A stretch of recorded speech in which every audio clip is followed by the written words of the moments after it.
Hey everyone, I'm working to hit 1,000 subscribers and I need your help to get there. If you enjoy this content, please hit that subscribe button right now.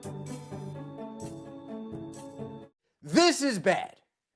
This is bad. Stephanie White, Caitlin Clark bumping heads on the sideline.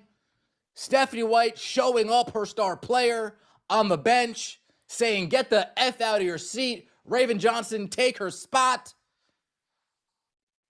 Stephanie White is an abomination. An absolute abomination. Oh, you already know why you clicked on this video. You already know. You saw that clip, you sent it to your group chat, you replayed it 3 times, and now you're here because you need somebody to actually sit down and break down what we just watched happen in Portland on Saturday night. Well, you came to the right place because I am Dre Fiver. This is Street Hoops, and today we are going all the way in. No filter, no spin, no corporate media softening the edges to protect feelings. Because what happened on that bench at the Moda Center was not normal. That was not a routine coaching moment. That was not 2 competitive basketball minds hashing out strategy during a timeout. That was a public rupture. And depending on which lens you're looking through, it is either the first visible crack in a relationship that was always one bad night away from fracturing, or it is the loudest, most unavoidable symptom of a dysfunction that has been festering inside the Indiana Fever organization all season long. On this channel, we call it what it is. So let's get into it. Let me set the scene properly, because context is everything, and I'm not going to let the casual viewer walk away without the full picture. Indiana Fever versus Portland Fire. Saturday, May 30th, 2026. The Indiana Fever walked into the Moda Center as a 12-point favorite. 12 points. Against an expansion team in their very first season of existence. A team that had never played a WNBA regular season game before this year. And if you needed any more context on the weight of what that number means, understand this. The Fever entered the 2026 season with legitimate championship expectations. Caitlin Clark was back healthy after a 2025 campaign that was essentially stolen from her. A season where she played in just 13 games while the basketball world held its collective breath, wondering if Indiana's window was quietly closing before it ever fully opened. This was supposed to be the year. The full roster, the full Clark, the full-throttle Indiana Fever charging toward a title that the fan base, the league, and every media outlet on the planet believed was not just possible, but probable. That was the expectation. That is what Stephanie White signed up to deliver. What did the Fever actually give us on Saturday night? They dropped a 100-84 blowout loss to the Portland Fire. 16 points. To an expansion team. Indiana fell to 4-4 on the season, their second consecutive defeat after getting beat by Golden State on Thursday. Now, before we even get to the bench incident, let's just dwell in that result for a moment, because it matters enormously to everything that followed. At one point during that game, Portland led by as many as 26 points, 26, as a 12-point underdog, in their own building, against a Fever team that was supposed to be a title contender. And here is the detail that really stings. Portland got a game-high 22 points from Megan Gustafson, and 2 of their players, Carla Leite and Emily Engstler, both recorded double-doubles on the same night against this supposedly elite Indiana defense. That is a systemic defensive collapse. That is not a bad night. That is a team that does not know how to guard anybody when the game gets hard. And that defensive identity problem, that structural failure on that end of the floor, sits at the very center of the argument that erupted on the bench between Caitlin Clark and Stephanie White. Now here is exactly what happened, frame by frame, because I've watched this clip more times than I care to admit, and I need you to see it the way Dre sees it. During a second-quarter timeout, with the game already getting away from Indiana, Stephanie White gets visibly animated on the bench, pointing directly at Clark multiple times, slapping her own knee in frustration, clearly unloading on her star guard about something defensive. According to every lip reader, every broadcaster, and every pundit who has weighed in since Saturday night, the argument was about Clark's defensive positioning. White was apparently telling Clark to go straight up on her matchup instead of reaching, to stay in front, to move her feet. The discussion was heated from White's side immediately. And Clark? Clark did something that either earns your respect or makes your blood boil. She sat there calm as a lake, water bottle in hand, staring straight ahead, not making eye contact, not nodding, not engaging. Just absorbing it, or more precisely, appearing to consciously refuse to absorb it. That non-response from Clark, that tells you everything about where these two were in that moment emotionally. But the calm didn't last.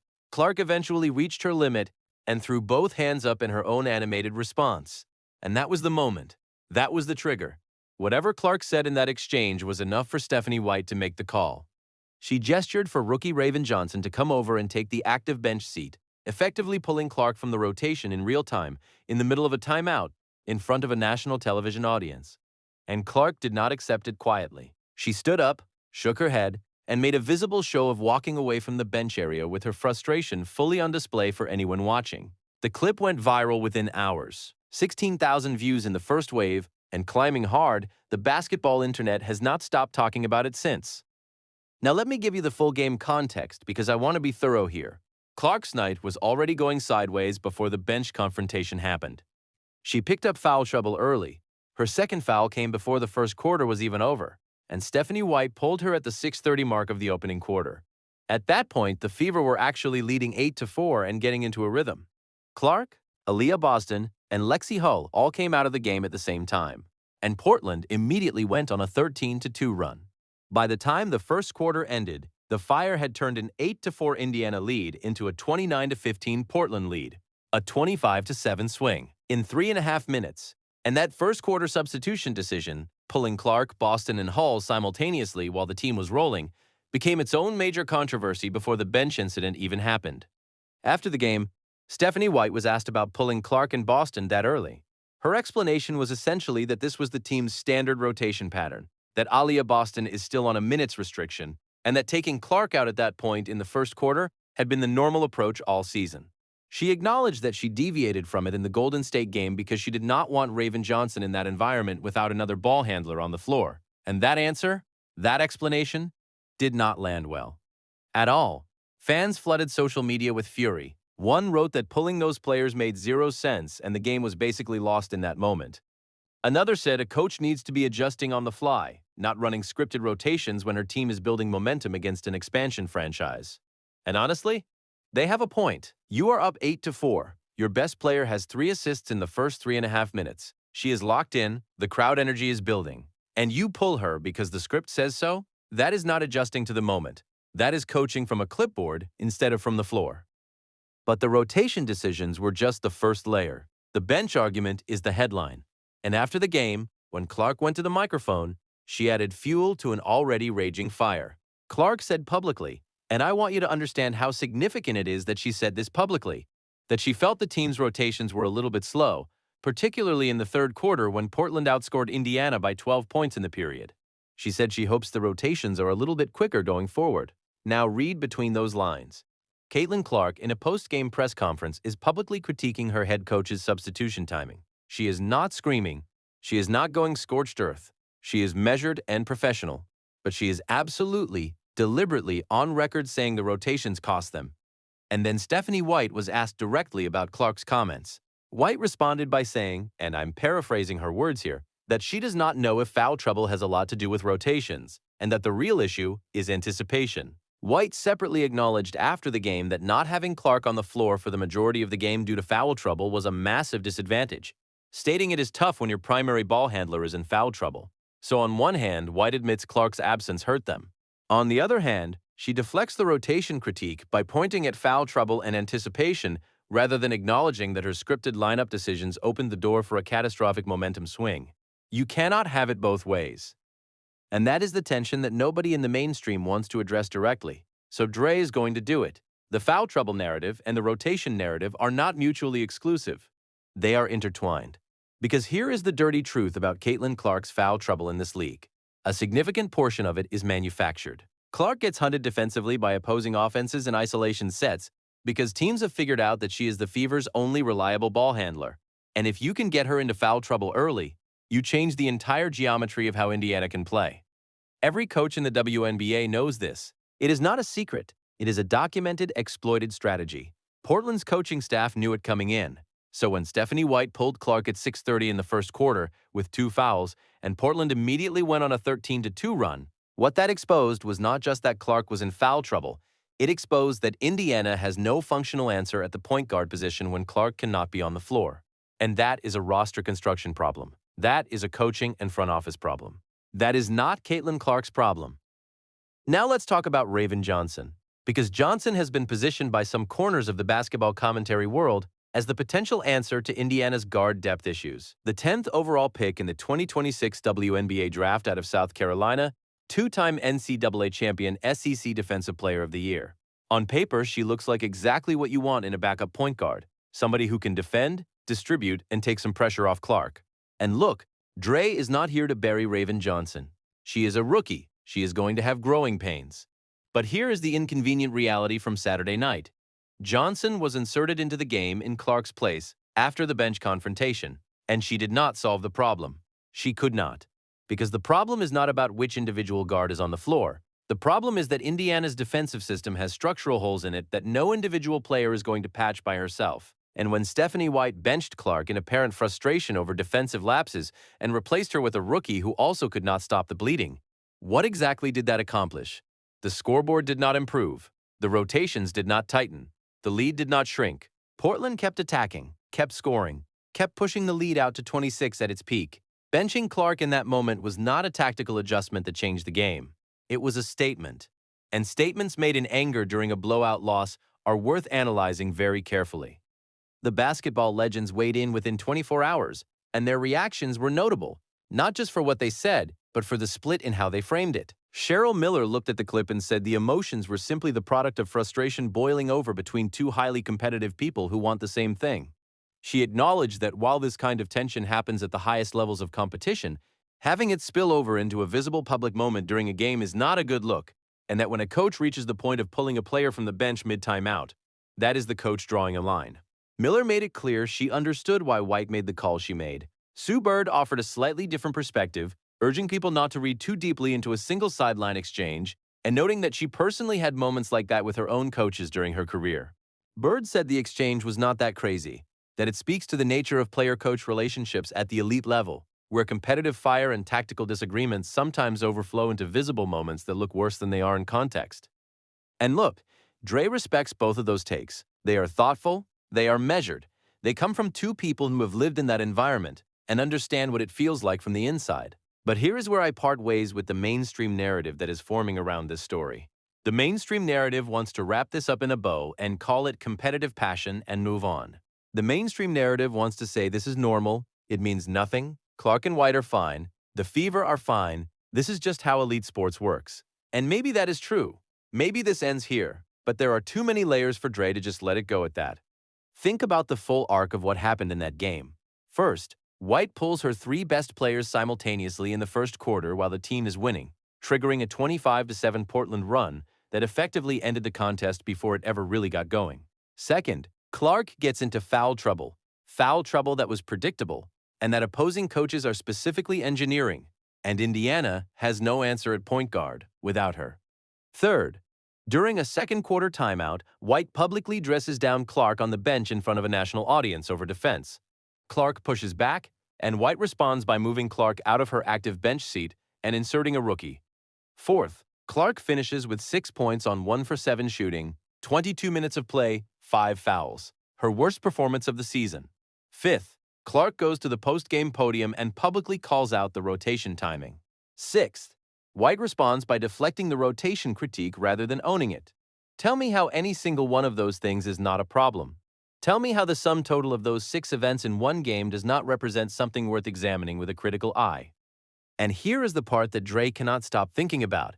Clark is averaging 20.1 points per game this season and leads the entire WNBA in assists at 8.1 per game. She is the engine. She is the reason anybody is watching Indiana Fever basketball at a level that generates sold-out arenas and national television deals. The Fever entered this game as 12-point favorites because Clark makes them a contender. Without her, this team is a 500 team at best, potentially worse. And the franchise knows it, White knows it. Everyone in that building knows it. So when the dynamic on that bench looks like what it looked like Saturday night, when the star player is being publicly disciplined over defensive rotations by the same coach whose first quarter scripted substitution opened the door for a 13-2 run, the question of accountability becomes uncomfortably directional. I am not saying Stephanie White hates Caitlin Clark. I am not going that far. That is tabloid brain. And even on this channel, we deal in facts mixed with our perspective rather than fantasy. But I am saying this. The relationship between these two is clearly under strain in a way that goes beyond a one-game explosion of competitive frustration. The pressure of underachieving against championship expectations, the pressure of navigating Clark's injury history and load management, the pressure of a fan base that has zero patience for excuses when the best player in the world is on your roster and you are 4-4 through 8 games. All of that pressure has to go somewhere. And on Saturday night in Portland, it went directly onto that bench in front of the entire world. What happens next matters enormously.